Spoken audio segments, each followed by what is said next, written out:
Mademoiselles et messieurs de la presse, bonjour. Aujourd'hui, nous sommes le 4 octobre 2025 et nous sommes ici en tant que forces armées de la République démocratique du Congo, du secteur opérationnel Sokola 1 Grand Nord et Front Nord, pour présenter à l'opinion les réalisations que sont en train de mener les forces armées de la République démocratique du Congo dans le cadre de la traque des terroristes ADF, MTN, ISCAP dans notre zone, ainsi que du côté Front Nord dans les opérations contre le mouvement terroriste M23 et dans nos agglomérations, dans le ville, pour traquer aussi quelques bandits qui sèment la terreur dans la zone. Donc il est de savoir que la partie du Grand Nord de la province du Nord Kivu connaît depuis plus de 10 ans les atrocités de terroristes ADF, MTN, ISCAP. Face à ce drame, les présidents de la République démocratique du Congo et son homologue de l'Ouganda ont décidé de commun accord de mutualiser leurs forces armées afin de neutraliser ces terroristes qui constituent une menace pour les deux pays. Débutées le 30 novembre 2021, 4 ans après, les opérations conjointes de forces coalisées FARDC-UPDF contrôlent une très grande partie, jadis bastion de terroristes ADF, MTN, ISCAP, entre autres la vallée de Mwalika, le massif de Rwenzori, précisément qui dit Diwe Mayangose, le fameux triangle de la mort, précisément entre Kamangu, Mbao et Irengeti. Après le contrôle de ces espaces, les leaders et combattants ADF, MTN, ISCAP ont migré avec leurs dépendants et otages à l'ouest de la route nationale numéro 4, dans le territoire de Mambasa et Irumu en province de l'Ituri, ainsi que dans les secteurs de Bapere au nord-ouest du territoire de Lubero, au nord Kivu. Donc l'ennemi s'était scindé en deux petits groupes, dont l'un sous le commandement de Mzemea et Moussa Paluku en Ituri, et l'autre sous le commandement de Tchek Abouakas dans le secteur de Bapere en territoire de Lubero.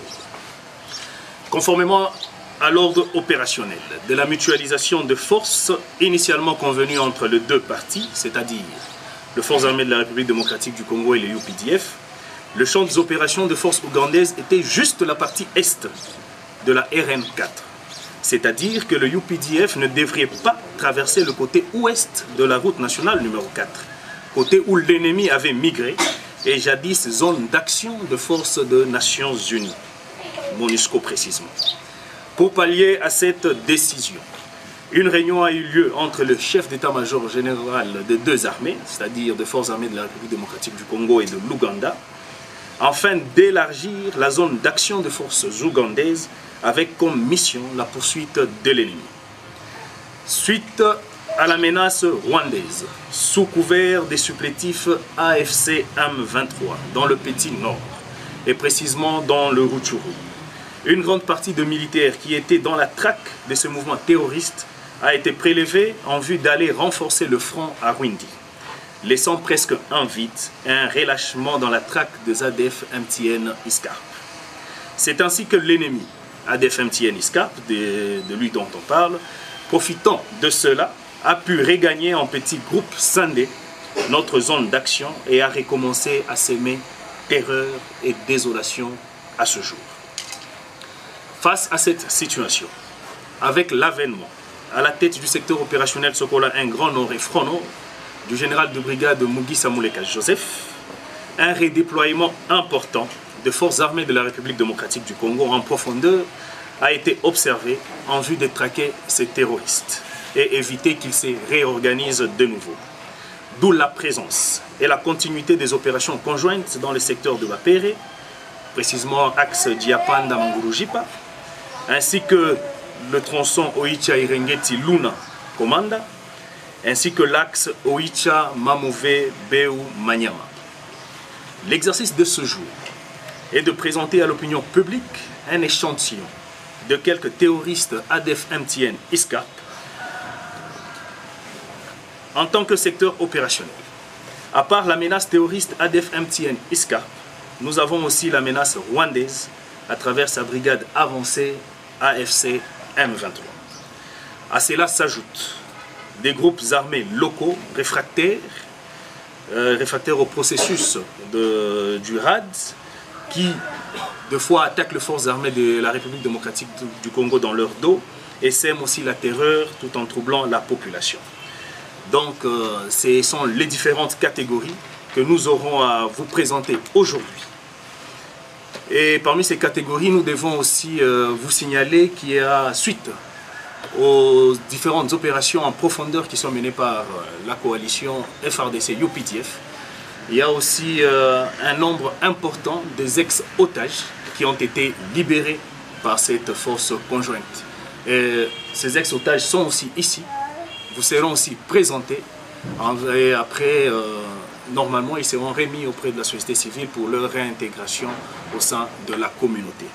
Donc voilà, au total, nous avons 15 ex-otages qui ont été libérés par les forces conjointes. Et à part le 15, nous avons 48 malfrats que nous allons vous présenter aujourd'hui, qui sont scindés comme suite. Il y a 2 terroristes ADF MTN ISCAP qui ont été capturés et ils sont ici avec nous.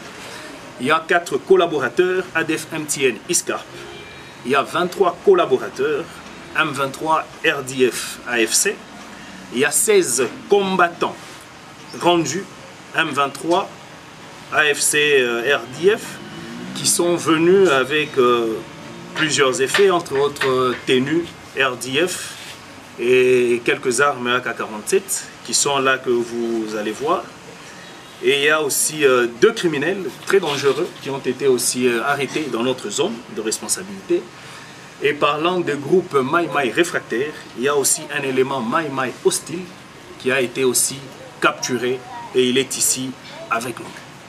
Donc voilà en bref les différentes catégories qui vous seront présentées et nous allons le faire sous forme d'échantillons.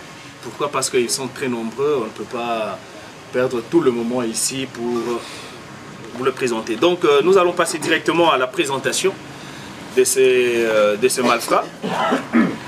Donc nous allons commencer par les terroristes ADF MTN ISCAP, où je veux vous présenter, il y a Kambale Gracieux. Kambale Gracieux. Allez. Vous voyez, Kambale Sangombe Aimé. Allez.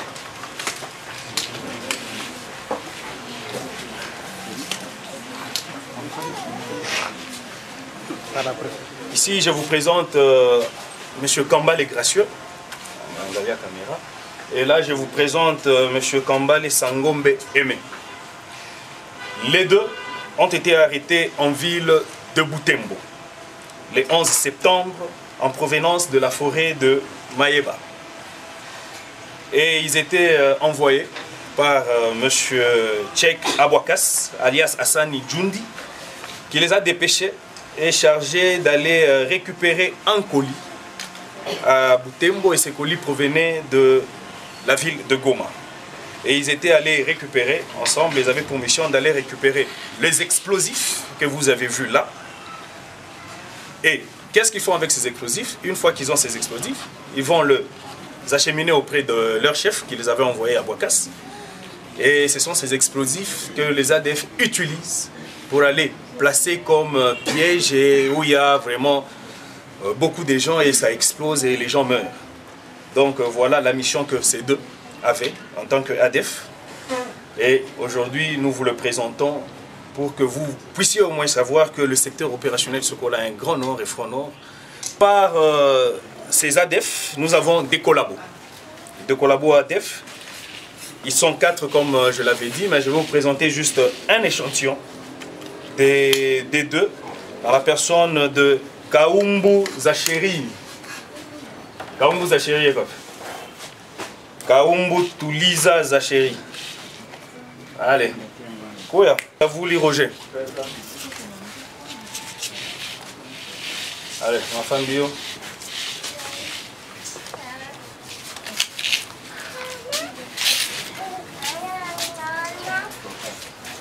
Celle-ci, Kaumbu Tuliza Zacheri, elle est collabo ADF. Elle est l'épouse de Kambale Salama Gracieux, que je vous ai présenté ici. Elle, c'est l'épouse.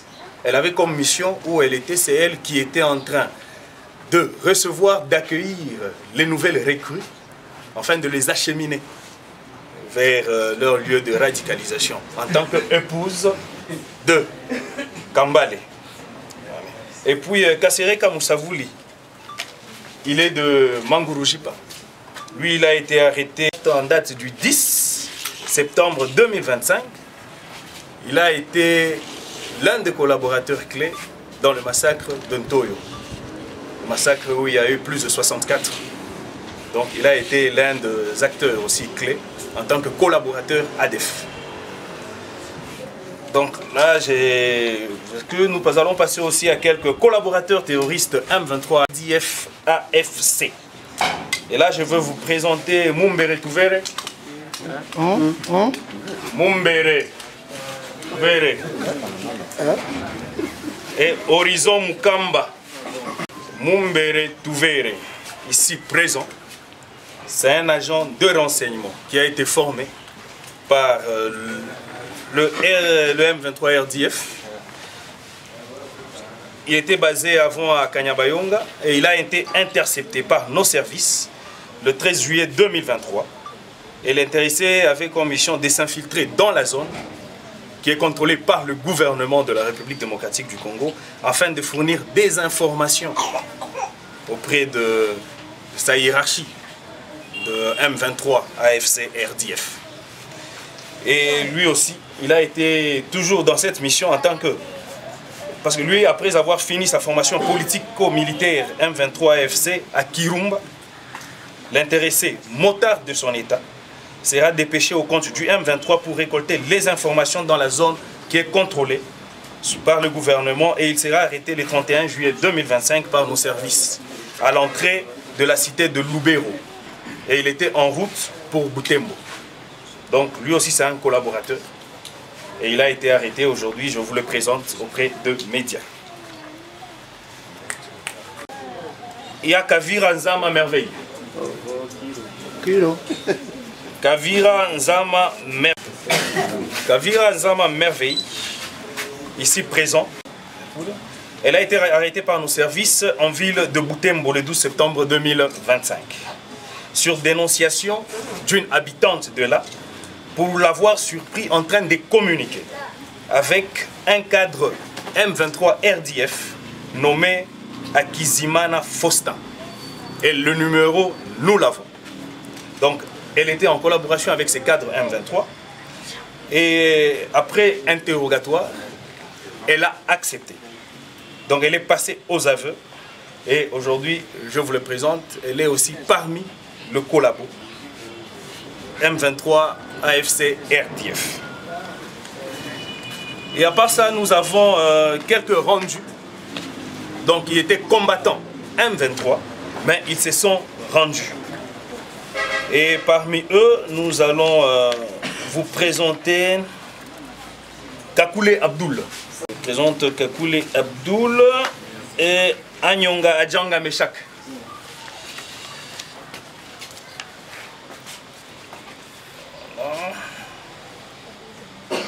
Kambale Salili Fabrice.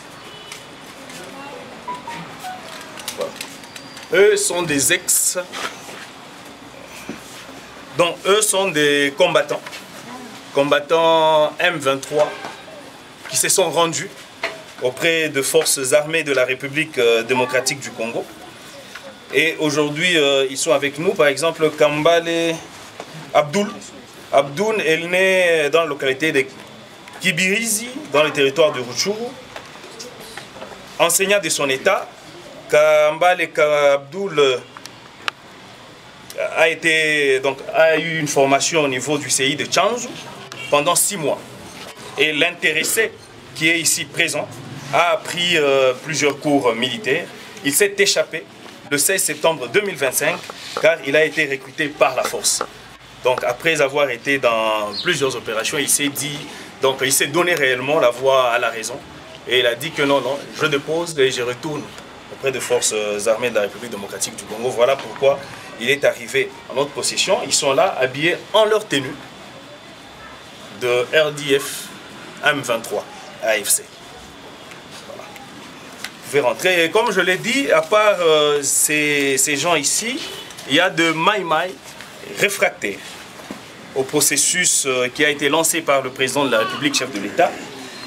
Et il s'agit de Mumbere Chakwashi alias Mamadou.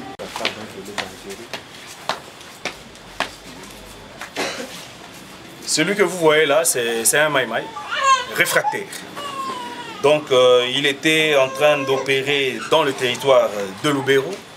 Et pour lui, sa mission principale était de s'attaquer aux forces de défense et de sécurité.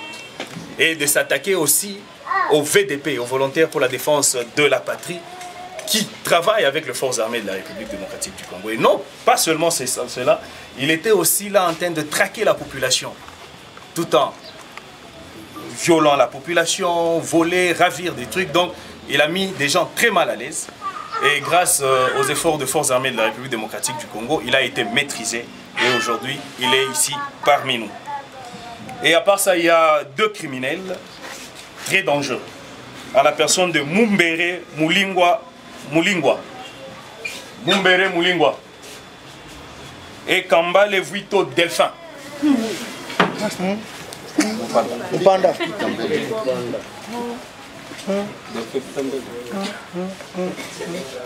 Mumbere Mulingwa Elias, c'est un voleur à main armée. Il a été arrêté par nos services basés dans la ville de Butembo dans la nuit du 30 septembre au 1er octobre 2025. Il s'est déguisé en motard la nuit et il a été arrêté muni de son arme AK-47. Puis au défunt, il a été arrêté par nos services à la barrière de Mangina en date du 16 septembre 2025 à provenance de Makumo à bord d'une moto avec deux armes de type AK-47, une machette et une hache. D'après lui, ils étaient à 3 à bord de cette moto. Il y a 2 autres qui se sont enfuis. Voilà les 2 bandits de renom qui ont été arrêtés avec armes. Et à part ça, comme je vous l'ai dit, il y avait des ex-otages qui ont été aussi libérés par le service de défense et de sécurité. Et ces otages sont au nombre de 15. Et comme d'habitude, comme d'accoutumé, nous en tant que force de défense et de sécurité, nous remettons ces otages auprès de la société civile pour leur réinsertion en famille, pour leur réinsertion en communauté.